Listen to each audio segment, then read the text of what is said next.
Donald Trump awarded 101-year-old Lieutenant Royce Williams the Medal of Honor. On November 18, 1952, an air battle broke out over the gray sky of the northeastern coast of North Korea, which forever inscribed the name of Lieutenant Williams in the history of American military aviation.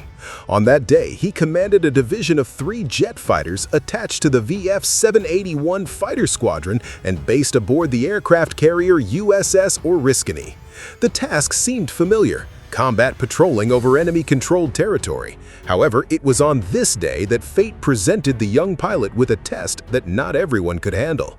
When superior forces of Soviet MiG-15 jet fighters appeared over the horizon, Lieutenant Williams made his decision instantly and without hesitation.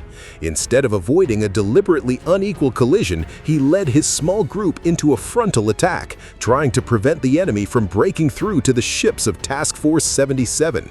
There were hundreds of sailors on board these ships, and it was their lives that he undertook to protect at the cost of his own. The first firing approach proved to be accurate and decisive. Williams caught up with one of the MiGs, opened fire, and did not stop chasing until the enemy plane crashed into the cold waters of the Sea of Japan. The second approach brought no less significant result. Another MiG-15, having received serious damage, was enveloped in dense black smoke and withdrew from the battle.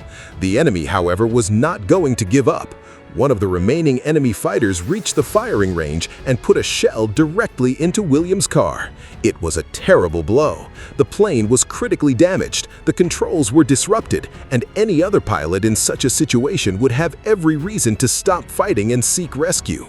But Williams continued to lead the dogfight, keeping the enemy at bay and preventing him from regrouping to strike at the ships.